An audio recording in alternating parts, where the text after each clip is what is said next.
Hey everyone, it's Carmen here. It is day 2 of the ayahuasca ceremony here at Rhythmia in Costa Rica. I want to report to you guys a little bit of my experience from last night. First of all, it started at 5:30 in the evening. The room was full of mattresses and pillows and blankets, just pristine room with buckets that we can purge in, and smoke from the fire, and shamans and people who were all ready to be meeting with their highest consciousness. And I went there with a spirit of surrender, with the spirit of acceptance and allowance for Mother Ayahuasca to bring to me what I was hoping to receive as far as who I have become. So in the ceremony of ayahuasca, it is recommended to go in with an intention, and some of the best intentions to start with are the ones where you ask Mother Ayahuasca to show you who you have become. So the first intention yesterday was, Mother Ayahuasca, please show me who I have become. So this is something that you have to express when you take the first shot of the medicine. Now, there's a few things that happen when you take the medicine. There are responses that the body gets, like maybe, temperature change, and maybe yawning or crying, or purging, or all kinds of feelings that the body expresses. Number 2, the pinta, which means you receive vignettes, you receive images, kaleidoscopes, like the colorful images that you see in a kaleidoscope. That a lot of people see that during the ceremony. Number 3, it's a consult. So usually you receive messages from some beings, whether it is somebody you know already, or maybe some supernatural beings, or even some extraterrestrial beings. So these are called consults or consultations. The number 4 effect of the medicine is a nada, and as nada says it means nothing. So you really receive nothing, but really what it means that somewhere in your generation, in your ancestry, there are certain links that are broken. And in order for Mother Ayahuasca to heal you, it first needs to go into that chain link and fix it. So what happened to me yesterday, when I first received the first shot of ayahuasca, I felt extremely at peace, and I literally laid down and slept. I don't know how long I slept, because really time becomes irrelevant when you are on this medicine. So I slept, and then I woke up when the shaman offered the second drink. So he invited us all to go and get the second drink. I was a little bit disappointed, because I thought, well, why am I not getting what everybody else is getting? It seemed like everybody was tripping and stuff. But then again, I thought, well, it is what it is. I have to surrender to what happens, and I will have to move forward. So I took the second beverage, and I asked for the same thing. I asked Mother Ayahuasca to show me who I have become. And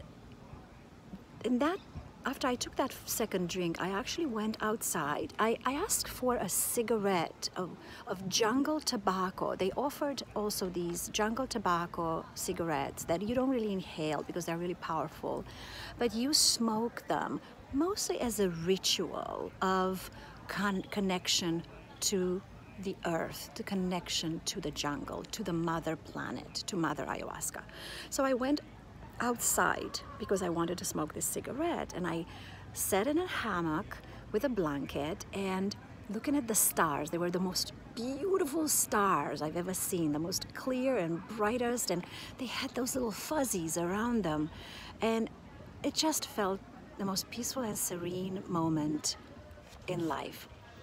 And as soon as I started smoking this cigarette, I want to say within 5-10 minutes, again, time is irrelevant, but I could tell because it's hard to smoke half the cigarette and not realize how long it takes. So it didn't take long. And I started to see the most amazing mechanical installations I have seen, I wanted to say in my entire life, but I've never seen anything like that in my entire life. So what I did, I was looking at them as if I was an outsider. I was admiring them and then seeing them move. And what they were little circles and spheres and crosses and flowers and dots, everything very, very colorful. And the installations were, the size of a, let's say, kitchen table. And as I would move, I will see another one, even more intricate and even more, surreal and amazing. I literally I felt like I was Alice in Mexico City during Dia de la Muerte. Those colors were so, so, so beautiful. And I felt like I was on top of the world. And then what hit me was that I was the one who created those mechanisms. I was the one who made them happen. So the words that were uttered out of my mouth were, I am a creator. Which actually brought me joy, because this is what I believe of myself, or this is what I want myself to become a creator. We are all creators. We create every single day of our lives, every single moment of our lives, but we want to do more. We constantly want to do more. So then the more we do, the more the ones around us benefit from what we're doing. So I thought that that's who I was. So in my mind, I decided that this is what Mother Ayahuasca showed me that I have become. Then I decided I'm going to go inside because I wanted to experience the entire environment in the lodge.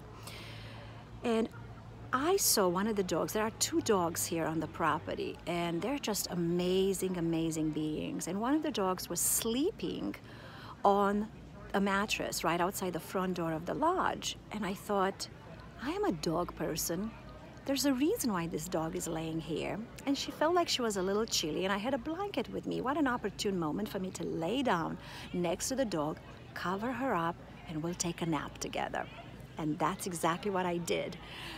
So when I covered the dog, her name is Galaxy, by the way. So I laid down with the Galaxy and I covered her up. I don't know what the meaning of that is, but it is just so beautiful, because the moment I covered the Galaxy with my blanket, with my love, she sighed. Just like my dogs do at home, she sighed with so much joy and so much gratitude. And I felt so happy. So the 2 of us had a nap. I don't know how long we slept. Again, time is irrelevant. And then Galaxy started barking. So I woke up. And when I woke up, I felt a little dizzy. So I thought, well, I might have to purge this time. I might have to go and get my bucket. I actually had my bucket with me. And then I said, well, I was trying to resist it. I was trying to stop myself from puking. And the words spoken by Jerry Powell, the CEO of the center, popped into my head. What you resist persists. So I decided I need to do this. I need to let it happen. I need to not keep this inside of me, because that is the only way I can heal. So I grabbed my blanket, and I also knew that the place to heal is inside the lodge and not outside. So I grabbed my blanket, I went inside, and sure enough, I was able to release whatever it was that Mother Ayahuasca wanted me to release. I had a beautiful woman, one of the facilitators, who tended to me and prayed over me and blessed me, and I felt so loved and so taken care of and so cherished. And I felt so much love, not only for her, but for everyone. I felt oneness. I felt one with the universe.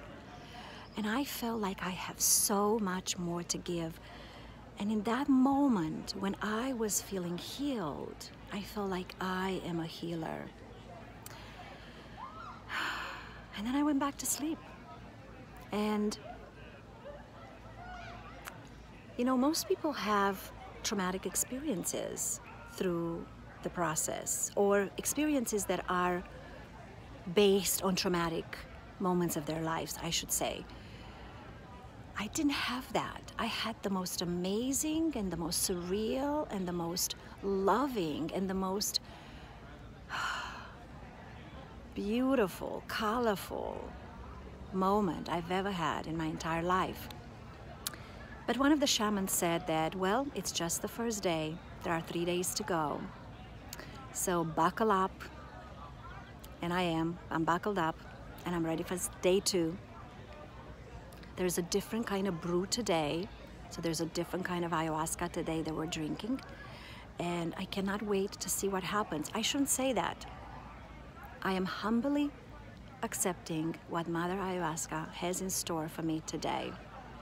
And I appreciate you all for being here with me, listening to this. If you have questions for me, send them over, and I apologize if I don't have the time to answer to everything. It is such an overwhelming and loving experience here at Rhythmia. We learn from every single being, from the ones we love and from the ones we don't like as much. Every single one of them is a mirror of ourselves, and remember that whether you love someone or you don't love someone, they are your mirror. I love you all. I'm sending you peace, love, and a lot of imagination from here at Rhythmia in Costa Rica. Stay tuned for more. Bye-bye.